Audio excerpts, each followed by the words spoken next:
Happy Monday. I'm Donnie Bovine, CEO and founder of Success Champions Networking and the Badass Business Summit. And today we're going to talk about follow up. For me, it's really funny that most people look at follow up as this kind of annoying, salesy type tactic, when really follow up is all about just keeping your promises. Think about it this way. How many people have you said you would do something, make an introduction, send an article, send some information to, and you actually forgot or didn't send that stuff through? So for me, when I think about it from that angle, following up is really your chance, your shot at doing what you say you're going to do and earning that continued trust with a person. Uh, this is kind of the idea behind it all, because if you're not following up, then you're going to find yourself in a lot of trouble. There's a study that I read that 91% of people never follow up. Do you know how much money you're leaving on the table by not following up with people, by not interacting with people? It's absolutely insane to me to think that you're in business, you're meeting with people, you're having virtual coffees and the likes, and yet you're not following up with people, and therefore the relationships aren't being solidified, trust isn't being built, and you're continuing to struggle to find business, to grow your business, and it's just really going to be frustrating not only for you but for them as well. So every follow-up is really micro proof of your integrity. It's how people are looking at you and determining what kind of relationships they're going to have, how are they going to be dealing with you in the future, and you know why would they actually introduce you to other people. When you don't follow up, people literally forget about you. Like, they don't remember your name, and they don't bring your name up into different conversations. Uh, you ruin your credibility, and you really are training your network not to expect a whole lot from you. And silence just communicates as loudly as words do. So think about it this way. Let's say that you're doing a bunch of virtual coffees and you're meeting people, and they tell you that they're going to make some introductions for you, but those introductions never come through. Like, you never get a chance to uh, hear or see the people that they said they were going to bring up. What do you think about the person that doesn't remember to do introductions for you, doesn't remember to send you the email or the likes? How does it affect the overall relationship with that person? So for me, um, uh, follow up is really about adding value to other people. Uh, you're going to follow up to help, follow up to serve. And it can be a lot of things that you can do to make sure you stay in touch, stay top of mind, and are following through with the things you say you're going to do. So examples of, value that you can do in follow-ups is like sending a resource that solves a problem you guys talked about. I like to think about, what was some of the things we talked about on the call, and can I send something that reminds me of them? Kind of this unsolicited, if you will, idea behind it. What are some of the things that, I can tell them that or get them that reminds them of the conversation? You can make introductions, which is my favorite follow-up of all times. You can literally introduce them to other people, and I think it's one of the top ways to regularly stay top of mind, because if you're, meeting with people, simply going, "Hey, Mike was thinking about you when I was talking to Sally, I thought the 2 of you would have a great conversation," is the best way to stay in touch and stay top of mind with people. Um, Sharing a quick win or a relevant story with people is also a phenomenal way to keep in touch with people. And look, there's a study out there right now that staying top of mind is about a 7-day process. Like, if you're not in front of them every 7 days, then you're going to start losing that top of mindness. And the way I always think about it is, you want to be the only person that somebody thinks about when your industry is mentioned, and that comes from, you following up and staying top of mind. um, when your follow-ups are valuable, people start looking forward to actually hearing from you. They get excited. And I like to think about it from this way is if people aren't smiling when your name comes up or their phone rings and you're in their caller ID or a text comes through, it's going to tell you a lot about how you're showing up in other people's minds. So how do you follow up without actually feeling really, really pushy? So for me, it's about being clear about your promises. So if you say you're going to send something, send it.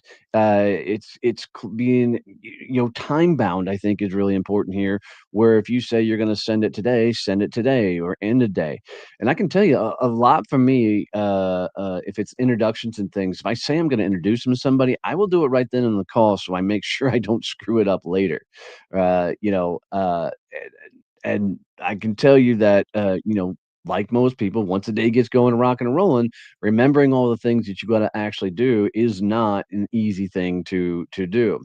So deliver quickly. Like if you're going to say you're going to do something, do it within 24 hours. It helps and can to build momentum, and it allows you to you know not have to think forever about what the heck am I actually supposed to do here. um, Keep it short, and be useful, respect their time. So whatever you're doing, whether it's introductions, giving them a resource, sharing some sort of win, keep it short. Like you don't have to, write an encyclopedia worth of information when you're doing your follow-ups.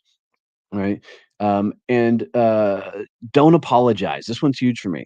Hey, don't start off with, "Hey, sorry for bothering you, but here's a resource." Man, you're helping them out. You're bringing them some sort of value, so give them that value with it.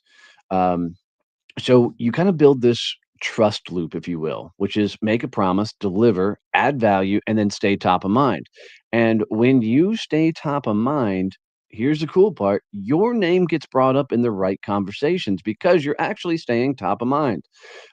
If you're not being regularly introduced to people, it's because people aren't remembering you, and likely because you're not doing the follow-ups that you promised you would do in the first place.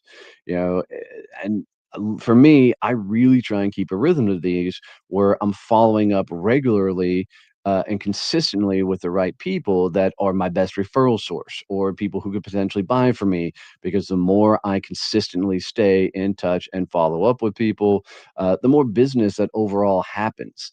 Um, so the more dependable you are, the more your network actually trust your introductions too. So if you say you're going to do something and you follow up, when you make introductions for somebody else, right, you bring a lot more value to your network as a whole. So, what I want you to think about is where are 3 to 5 people that you, or who are 3 to 5 people that you promised that you would do some sort of follow up, you would do some sort of introduction, right? Go find those people and then do the follow up.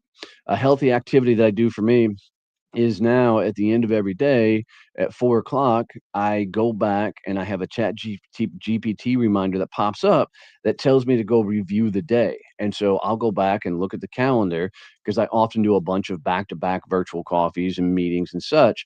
I'll go back and look at the calendar and make sure I've taken notes on all the people I've talked to, and I'm, putting them in some sort of rank like, are these people I never want to talk to? Are these people that are just general network? Are these people that I want to stay in touch with? Those are my follow-ups, right? Or are these people potential clients? I'm keeping all this information so I know what to do and how to follow up with them in the future. I think, for a lot of your network, you need to be touching them at every 30 days at minimum, right? This is why it's so important to put out content, stay top of mind, be a thought leader in the industry, and put information out there. It's one of the easiest ways to stay, mass follow up with people and in front of people in volume. So, what you need to do before today's out is go find 5 to 10 people that you have need to follow up with. Send them a short message today with something useful or kind, and it can be something as simple as, "Hey, was just thinking about you. Thought I'd drop a note." And then track the responses, and you'll see how quickly, your relationships reignite. My favorite thing to do is if I haven't talked to somebody in a number of years and I want to stay in touch with them, I will purposely go try and figure out who can I introduce somebody to, right? Who can I introduce, somebody to them. And then I'm not even gonna say that, "Hey, I'd love to catch up," or anything. I'm simply just sending the message that says, "Hey, just ran into so and so, thought that would be a good introduction for you. Guys, go have a great time." You do this 2, 3, maybe 4 times, and that person is gonna say, "Man, it's been forever since we talked. Would love to catch up with you sometime." Right? It's just a cool way to reignite an old relationship. So, to kind of close this whole thing out for today, following up is not a tactic, it's a character trait. It's you keeping your promises and you doing what you say you're going to do. Trust isn't built in what you say, it's built in what you do consistently. Keep your word, show up, and let your follow up speak for you and your reputation. Guys, I'm here every Monday, 8 a.m. Central, hanging out, teaching everything networking, business development. It's a cool way to start off your week. Come hang out with us and, keep rocking and rolling. Have a badass week. Love you, mean it. See you. Bye.